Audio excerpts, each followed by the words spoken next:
اب ہمارے رابطۂ مدارس عربیہ جس کے تحت آج یہ مجلس قائم کی گئی ہے اور امتحانات عمل میں آئے، اور اسی موقع پر یہ انعامی اجلاس منعقد کیا گیا ہے، اس کے جنرل سیکریٹری جناب حضرت مولانا محمد اسماعیل صاحب قاسمی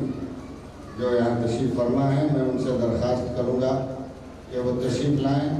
اور رابطے کے اغراض و مقاصد اور اجتماعی طور پر تمام مدارس عربیہ کو جڑ کر کام کرنے اور امتحانات وغیرہ اور تمام دوسرے مسائل کو آپس میں کندھے سے کندھا ملا کر حل کرنے کے کیا فوائد ہیں،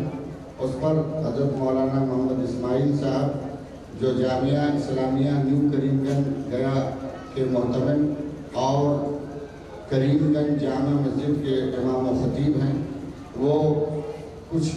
چند منٹوں میں رابطے کے اغراض و مقاصد پر روشنی ڈالیں گے۔ حضرت مولانا اسماعیل صاحب۔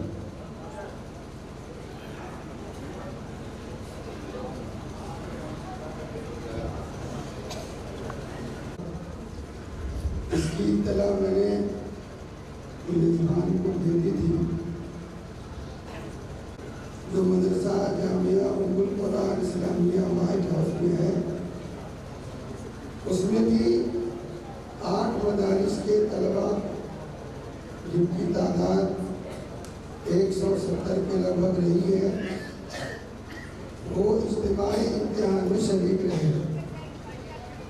دوسرا مدرسہ دارالعلوم فاروقیہ چاکن، وہاں بھی 6 مدرسے کے طلباء شریک ہوئے، اور تیسرا سینٹر مرکز ہم لوگوں نے اسی مدرسے کو بنایا تھا، اس میں لگ بھگ 40 بچوں نے 4 مدرسے کے طلباء جن کی تعداد لگ بھگ 200 رہی ہے، انہوں نے شرکت کی ہے۔ اور یہ جو طریقہ اجتماعی امتحان کا اپنایا گیا ہے، یہ دارالعلوم دیوبند جو ہمارا ام المدارس ہے، اور آج سے 15 سال پہلے اس کا قیام عمل میں آیا تھا، اور کل ہند رابطۂ مدارس اسلامیہ عربیہ دارالعلوم دیوبند کے نام پر ایک تنظیم بنی، اس کی نگرانی میں پورے ملک کے جتنے مدارس عربی مدارس ہیں وہ سب کے سب اس میں شامل ہوئے، اور اسی مرکزی دفتر کی ہدایت کی روشنی میں صوبائی لیول پر، ضلعی لیول پر، ملکی پیمانے پر اجتماعی امتحانات کا انعقاد ہونا شروع ہوا۔ اور اس رابطے کا اصل مقصد یہی ہے کہ جتنے مدارس کے ذمہ داران ہیں وہ سب کے سب مربوط ہو جائیں اور سب مل کر کے اپنے مشن کو آگے بڑھائیں۔ پھر دارالعلوم دیوبند نے ہمیں یہ ہدایت دی کہ اب امتحان اپنے اپنے مدرسے میں نہیں لیا جائے گا۔ جو سالانہ امتحان ہوتا تھا، ہر مدرسے کا امتحان تو الگ الگ ہوتا تھا، اس کے نتائج بھی آتے تھے، لوگ انعام بھی دیا کرتے تھے۔ دارالعلوم نے کہا کہ اس کی وجہ سے تعلیمی معیار بلند نہیں ہو پا رہا ہے، اپنی کمزوریوں پر پکڑ اور گرفت نہیں ہو رہی ہے۔ اس بنیاد پر دارالعلوم نے ایک نظام دیا کہ ضلعی پیمانے پر جتنے مدارس ہوں گے، اور وہ سارے کے سارے مدارس جو کل ہند رابطے مدارس دارالعلوم دیوبند سے مربوط ہوں گے، وہ سب مل کر کے ایک مرکز یا 1 یا 2 یا 3 سینٹر بنائیں، اور ایک ہی تاریخ میں پورے ضلع کے تمام مدارس کے طلباء ان سینٹروں میں جمع ہوں، اور پھر اپنے اپنے زون کے مدرسے کے طلباء سب لوگ شامل ہو کر ایک مرکز میں پہنچ کر کے اجتماعی امتحان دیں۔ اس کا مقصد صرف اتنا ہے کہ بچوں کے اندر جو ایک ڈر اور خوف کی بات ہوتی ہے وہ نکل جائے۔ اپنے دائرے میں رہتا ہے تو یہ سمجھتا ہے کہ ہمارے اندر کوئی صلاحیت نہیں ہے، لیکن جب یہ اپنے دائرے سے نکل کر دوسرے مدرسے میں پہنچ کر بھاری مجمع میں جا کر جب یہ امتحانات دیتا ہے تب اس کے اندر ایک ہمت بنتی ہے، ایک حوصلہ ملتا ہے، تو اسے حوصلہ ملتا ہے، آگے بڑھنے کا سلیقہ اسے ملتا ہے۔ اس بنیاد پر یہ امتحانات لیے جاتے ہیں۔ الحمدللہ آج 3 مراکز تھے، تینوں مراکز کے اندر یہ سارے کے سارے کام انجام پائے، اور یہ لگتا ہے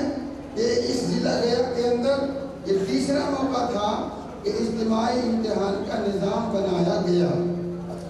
اس کا فائدہ ہم لوگ محسوس کر رہے ہیں،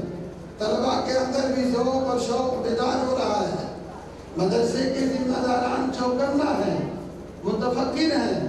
اور اس بات کو لے کر کے وہ پوری ہمت اور حوصلے کے ساتھ آگے بڑھ رہے ہیں کہ ہم اپنے بچوں کو معیاری تعلیم دلائیں گے، اور اس کے اندر جو بھی کمی محسوس کی جائے گی آئندہ ہم اس کمی کو دور کر کے مدرسے کے بچوں کے اندر کی خامی کو ہم انشاءاللہ تعالیٰ اچھائی اور خوبی میں تبدیل کر سکیں گے۔ یہ ہے مقصد اس کا۔ ایک بات کی وضاحت میں کرنا چاہوں گا کہ آج مولانا حذیفہ صاحب نے ایک جدت ہمارے سامنے رکھی ہے، اور وہ یہ ہے کہ انہوں نے ایک انعامی جلسہ کا ہی پروگرام رکھا، اور اس کی تفصیل جو انہوں نے بتائی وہ یہ ہے کہ جتنے مدرسے کے بچے اس میں شامل ہوئے ہیں، تقابل جو ہوا ہے ایک ہی مدرسے کے طلباء کے بیچ تقابل ہوا ہے۔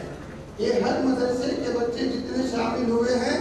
ان میں سے کوئی اول پوزیشن لائے گا، کوئی دوم پوزیشن، کوئی سوم پوزیشن، تو ان کے پاس 5 مدرسوں کی فہرست تھی۔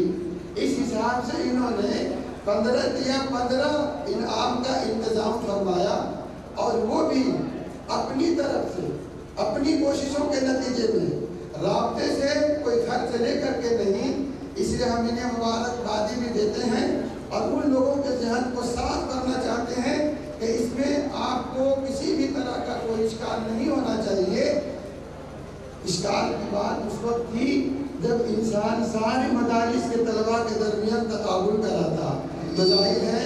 ایک مدرسے والا بہت آگے نکل جاتا اور دوسرے مدرسے کے طلباء کو ایک بھی انعام نہ ملتا، تو ان مدرسے کے طلباء کو مایوسی ہاتھ لگتی۔ تو ایسا انہوں نے کیا نہیں، بلکہ انہوں نے یہ کیا کہ 5 مدرسے کے طلباء جتنے آئے ہیں ہر مدرسے کے 3 طلباء کو ہم انعام دیں گے، اور الحمدللہ انہوں نے کم انعام نہیں رکھا ہے بلکہ انہوں نے 2-2 ہزار روپے کا ایک انعام رکھا ہے۔ اس لیے میں نے بھی اس کو پسند کرتا ہوں، اور میرے رفقا بھی انشاءاللہ اس کو پسند کریں گے، اور ہم اس کو اس سے تعبیر کرتے ہیں کہ انشاءاللہ تعالی حضرت مولانا کا یہ اقدام بچوں کے اندر مزید شوق اور ذوق کو بیدار کرنے میں معاون ثابت ہوگا انشاءاللہ۔ تو اس طرح انہوں نے ایک کام کیا ہے جس کی بہرحال تعریف ہونی چاہیے، توصیف ہونی چاہیے، اور اس کے مطابق کام کو آگے بڑھانا چاہیے۔ لیکن بہرحال مولانا نے کسی کے اوپر کوئی بوجھ نہیں ڈالا کہ جیسے ہم کر رہے ہیں تو آپ بھی کیجئے، اگر آپ کو یہ بات پسند ہے تو آپ بھی اس کام کو کیجئے، آپ بھی حوصلہ دیجئے بچوں کو۔ اس سے ہو کیا رہا ہے کہ ہر مدرسے کے بچوں کے اندر ایک انقلابی صورتحال پیدا ہوگی، اور اس بنیاد پر ان کی تیاری انشاءاللہ بہت بہتر ہوگی۔ بس میں اتنی بات کہہ کر بات ختم کرتا ہوں۔ اللہ رب العزت سے دعا ہوں کہ اللہ رابطے کے مقاصد اور